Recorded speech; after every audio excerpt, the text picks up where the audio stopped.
Informação especializada, influente e confiável. Podcast MIT Technology Review Brasil.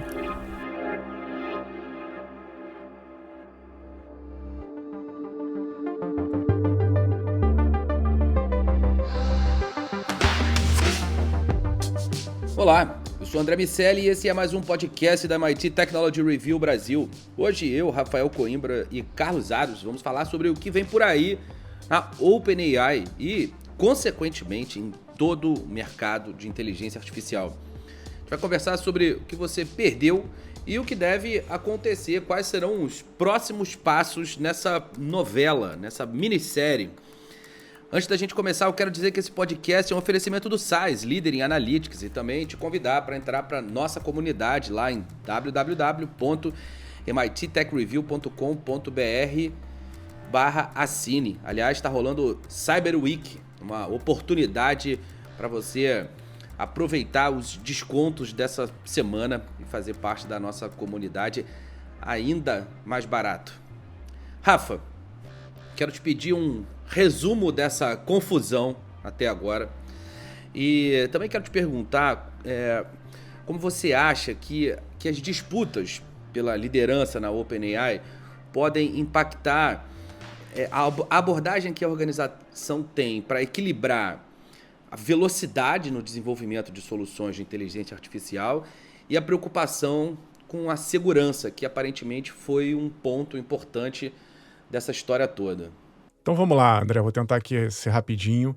Para quem perdeu essa novela, teve um evento em que o Sam Altman, CEO, o cara que virou a cara do ChatGPT, ele foi chamado para uma reunião e, de repente, o conselho de administração da OpenAI, a empresa do ChatGPT, falou o seguinte: você está fora, foi demitido. Ele foi pego de surpresa, o mercado inteiro foi pego de surpresa, a Microsoft, que é uma grande investidora na OpenAI, foi pega de surpresa, criou-se uma confusão. Nessa que ele sai, o Greg Brockman, que também é cofundador da OpenAI, falou assim: o Altman saiu, vou pedir demissão, saiu fora. E aí colocaram a CTO lá como interina, a Mira Murati, mas ela mesma tentou trazer o Altman de volta, já estava ali um clima interno muito ruim. O corpo da OpenAI, os funcionários, fizeram ali uma espécie de um motim, assinaram uma carta dizendo que eles estavam com o Altman, que se o Altman saísse, eles iam atrás do Altman. O Altman, por sua vez, começou a dar umas declarações dizendo: tô no mercado, não volto para a OpenAI.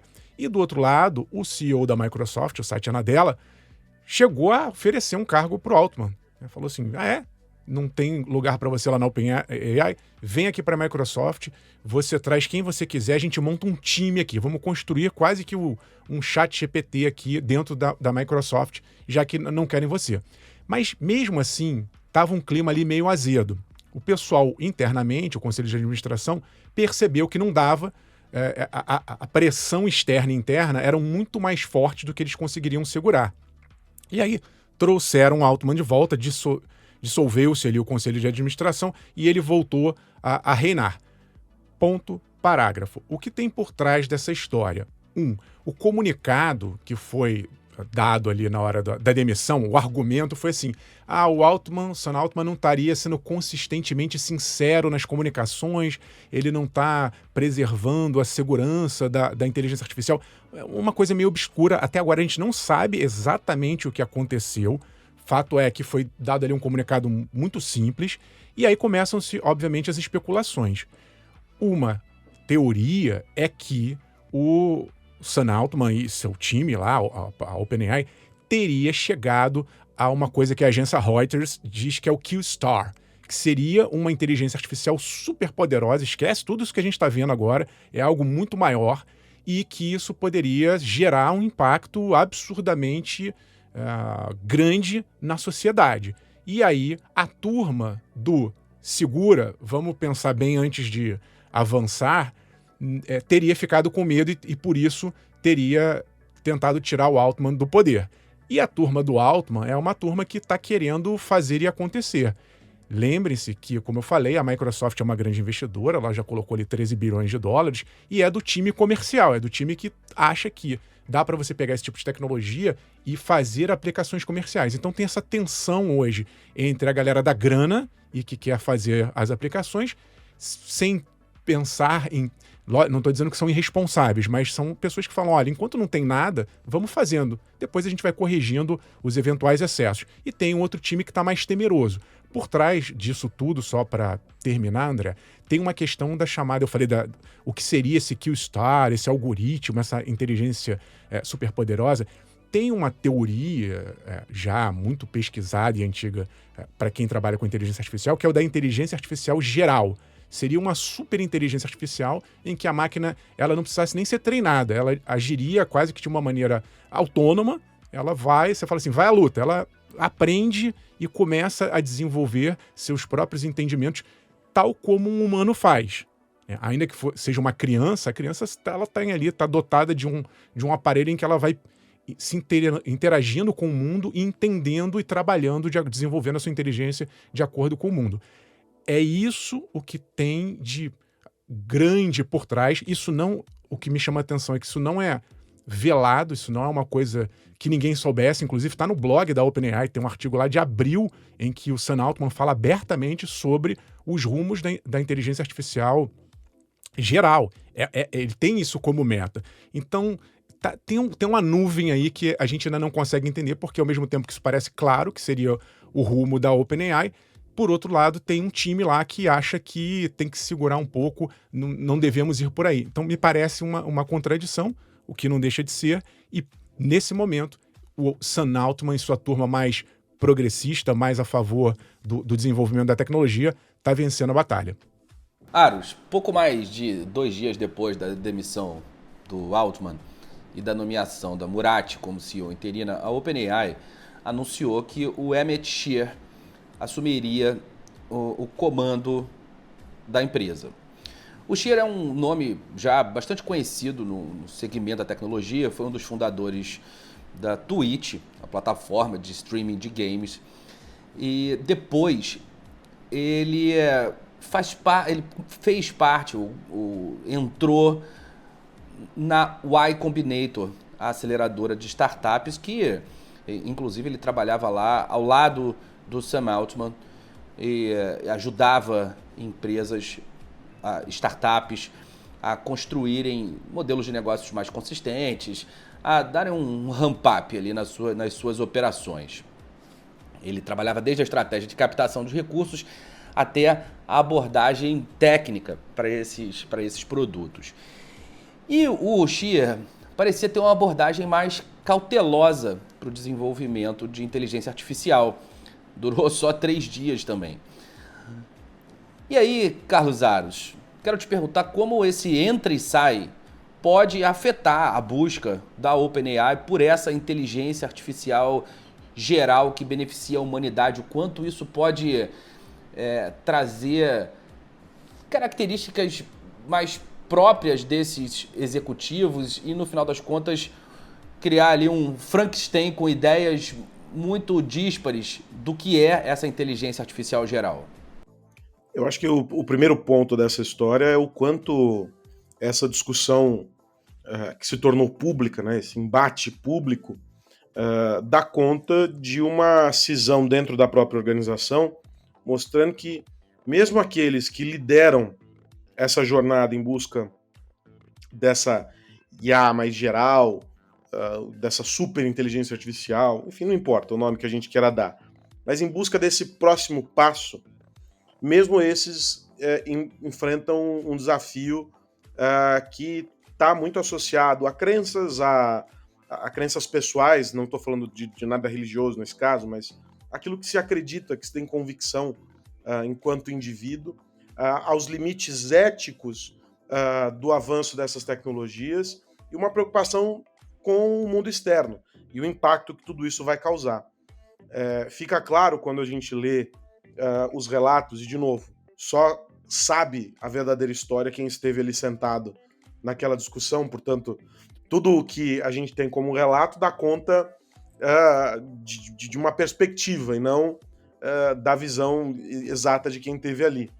Mas nos mostra que existe, mesmo dentro da empresa, uma visão do quão arriscado é dar cada um desses passos em direção à construção dessa inteligência artificial geral e fazer com que essa verdadeira revolução aconteça. O que a gente entende a partir de agora é que o Conselho está pressionado porque sabe que existe um apoio grande a essa figura do Sam Altman. Do outro lado, o Conselho também está pressionado porque a partir de agora inúmeros questionamentos que já tinham força sobre o que a OpenAI vinha desenvolvendo ganham ainda mais projeção, se tornam ainda mais evidentes. As pessoas vão questionar com ainda mais veemência pontos nebulosos, e que agora a gente entende são nebulosos de fato dentro desse desenvolvimento.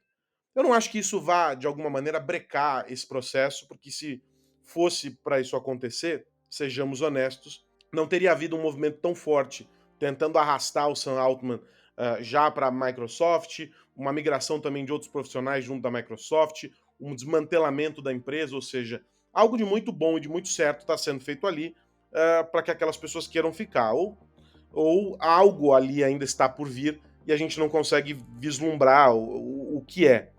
De todo modo, são duas visões dissonantes e também muito alinhadas com aquilo que o mundo, André, a gente vem discutindo inteligência artificial aqui há bastante tempo, inclusive sob o ponto de vista regulatório. O mundo acompanha de maneira bastante apreensiva essas evoluções tecnológicas e cada novo tijolinho que é colocado revela um sem número de questionamentos e as interrogações que se multiplicam na cabeça das lideranças internacionais sobre, meu Deus, o que faço com isso aqui? Quais os limites disso? Como isso é prejudicial? Como isso é bom? Então, não existe um único caminho. A gente tem duas figuras que se colocam como antagônicas, pelo menos na maneira de ver o mundo, mas a gente já sabe qual delas está liderando essa fronteira. Portanto, eu acho que aqui não tem muita surpresa. A gente vai continuar acompanhando o desenvolvimento de todo esse processo liderado pelo Sam Altman e seus Blue Caps, ou seja, todos vão trabalhar dentro desse norte que ele estabelece. A OpenAI vai tentar agora explicar, não com muita força, não é muito do feitio dela explicar claramente o que está acontecendo, mas vai tentar oferecer algum tipo de transparência para acalmar de alguma forma a comunidade internacional que ficou com a sobrancelha levantada ali tentando entender de maneira bem suspeita o que está acontecendo. E do outro lado vai continuar havendo uma manifestação grande de pesquisadores estes, eu não sei se o termo é esse, mas mais conservadores de alguma maneira, em busca de processos mais bem estruturados, com uma velocidade um pouco menor, para que se consiga entender e consiga medir o que é impacto e o que não é. Mas se tem alguém que saiu de alguma maneira vencedor, e quando a gente pega as capas dos portais que cobrem tecnologia nesses últimos dias, ele esteve na manchete. E nem sempre, óbvio, não há unanimidade, mas com 99% das vezes, de maneira bastante elogiosa, como o verdadeiro herói dessa história, é o Sam Altman.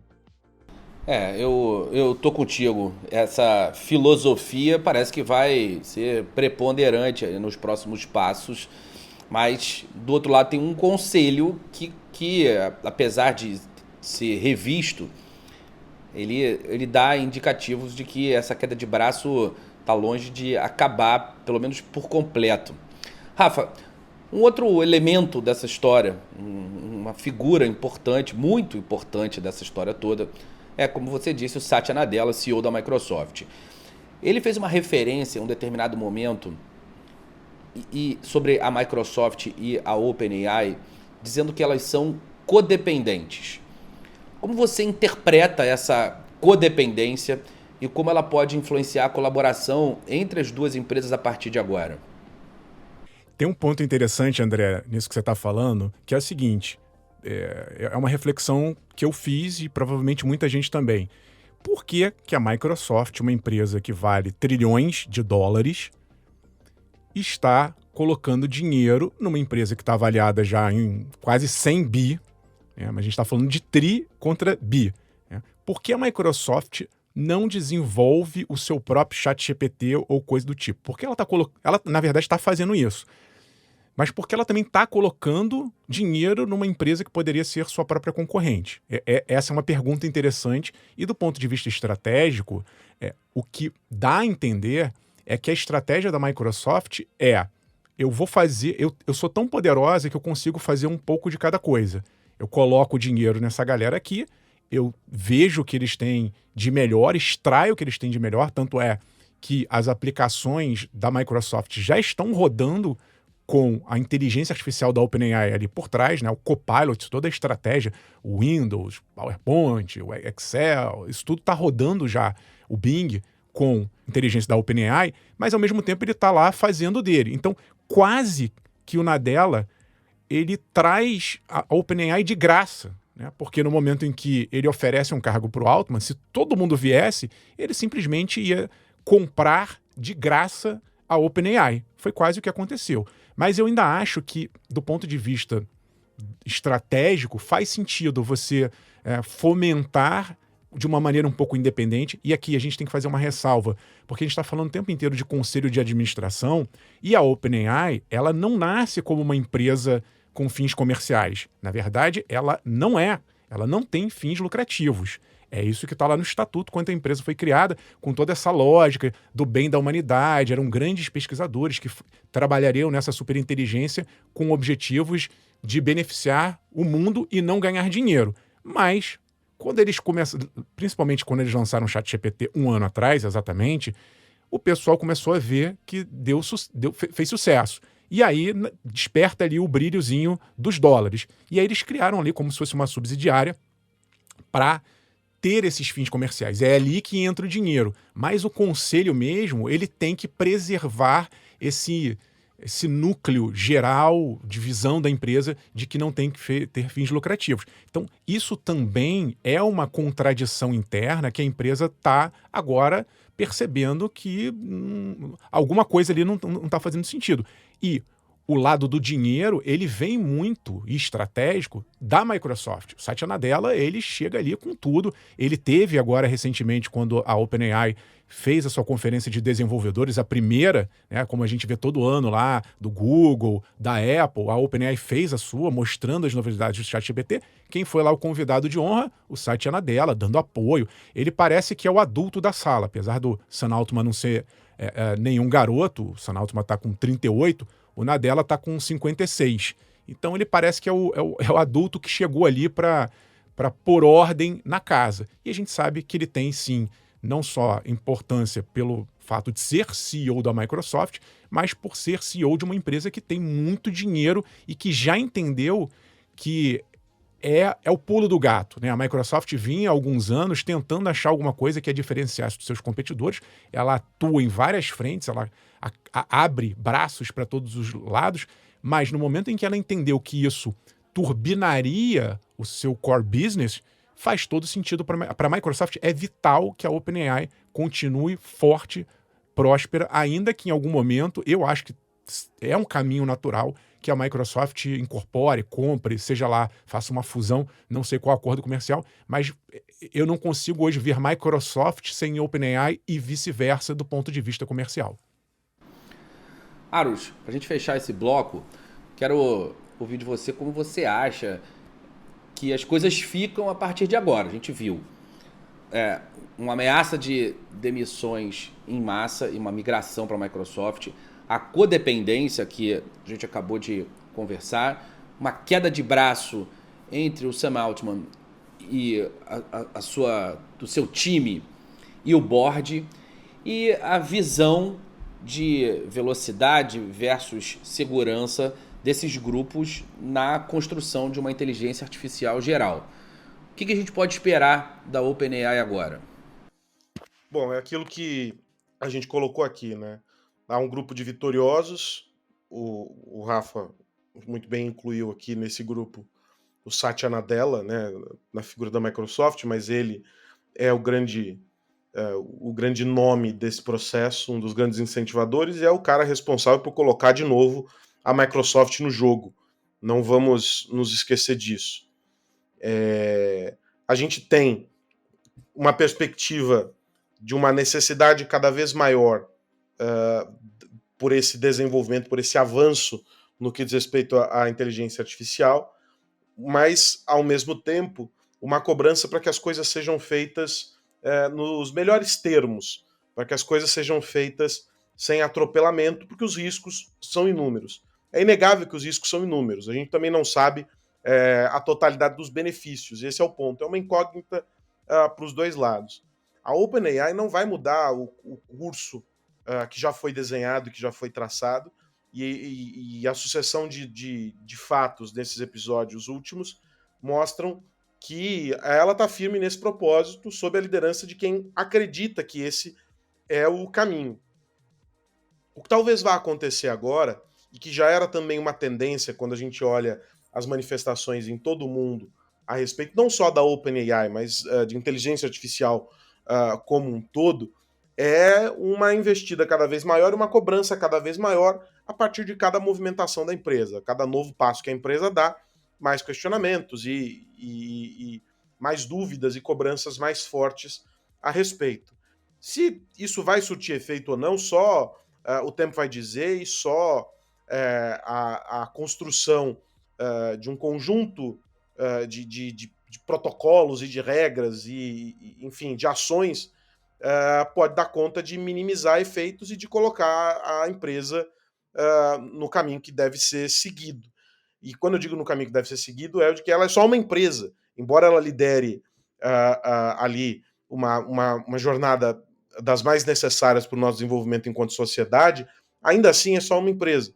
O que eu acho que existe hoje é um endeusamento de figuras, e as empresas, as big techs entram nesse pacote, e a OpenAI acabou galgando um espaço nesse panteão e parece ser intocável, e tudo que a OpenAI faz e etc.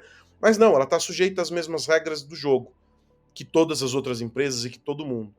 Eu acho que a partir deste episódio, com os holofotes direcionados para eles e agora para algumas figuras que ganharam nome e ganharam rosto a partir das fotos estampadas nas reportagens, os reguladores vão ficar cada vez mais atentos. O Brasil, por exemplo, já empurrou para 2024 o debate sobre... Bom, também nós já estamos abrindo dezembro, né?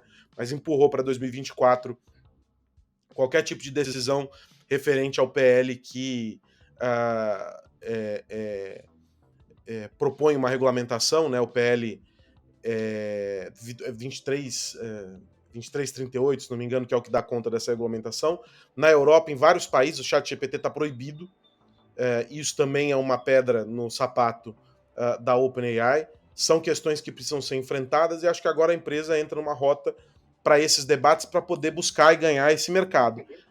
Especialmente porque ela tem ao lado dela a Microsoft, que tem interesses comerciais muito claros em todos esses países onde o ChatGPT e onde a OpenAI têm sido barrados. Então há agora uma longa disputa, um processo muito mais talvez político, inclusive internamente, porque essa, sobretudo entre eles aí, os executivos, é uma guerra política. Tudo isso ganha novos contornos, mas eu não acho que eles vão mudar o caminho, não. O curso foi traçado, a rota estabelecida, e agora é continuar em velocidade acelerada até que o objetivo seja alcançado. Os outros que corram. É isso. Bom, é o 2338 mesmo, foi. A gente sabe que quando a gente ouve que foi adiado para o ano seguinte, em se tratando de Brasil, infelizmente, já estamos falando quase para o segundo semestre, porque o primeiro é muito devagar e aí as coisas voltam. O primeiro trimestre é muito devagar, as coisas voltam. Essa, sem dúvida nenhuma, não vai ser a prioridade. O segundo trimestre também não deve rolar logo, o que empurra a decisão provavelmente para o segundo semestre. Na Itália, o ChatGPT já foi desbloqueado, talvez esse tenha sido o maior golpe nessa Europa ocidental. Foi bem verdade que ele continua bloqueado em outros países, mas essa mudança aconteceu depois de algumas alterações e melhorias, segundo o próprio governo italiano, no que diz respeito à privacidade de dados. Só uma curiosidade rápida sobre o Satya Nadella e o seu poder de gestão. Ele assumiu a Microsoft em 2014, com a Microsoft valendo 300 bilhões de dólares. Ano que vem, vai completar aí, obviamente, 10 anos de gestão da empresa, e a empresa gira em 2 trilhões e meio de dólares. Ele quase valorizou 1000% o valor de mercado da empresa, da Microsoft, com essa mudança toda de filosofia para a nuvem, e, como ele mesmo fala, resgatando o espírito de engenheiros que a Microsoft sempre teve. O Satya Nadella veio da Sun Microsystems, né? Então tem um background bastante técnico e também trabalhou com vendas por muito tempo, então trafegou dos dois lados e, sem dúvida nenhuma, sabe posicionar os produtos, sabe construir essas soluções. Entendo que essa junção com o Sam Altman, a junção OpenAI, Microsoft, faz muito bem para as duas empresas, assim como a junção com a Adobe fez muito bem para as duas empresas também. O que mais você precisa saber? Virando a chave, agora eu pergunto para Rafael Coimbra. Rafa, no que você vai ficar de olho essa semana? Tô de olho, André, numa pesquisa que saiu da Pew Research Center, mostrando o avanço do TikTok como ferramenta de pesquisa de notícias. A gente tende a associar o TikTok como aquela plataforma dos vídeos bobos, das dancinhas, mas nos Estados Unidos dobrou o número de adultos que pesquisam, acessam notícias pelo TikTok. 43% já disseram que, de alguma forma, tentam ali buscar informações no TikTok. A gente já vinha acompanhando nos últimos anos uma transformação muito grande de pessoas que consomem informação não só em veículos tradicionais, mas em veículos digitais, e agora chega essa surpresa. O TikTok já tinha ali dado uma abocanhada, digamos assim, no mercado do Google, quando você pegando ali a geração Z, o pessoal que nasceu entre 95 e 2010, e em vez de fazer uma pesquisa no Google, estava fazendo uma pesquisa dentro de TikTok. Isso tira a audiência do Google e joga isso para o TikTok, e agora começa um movimento mais forte.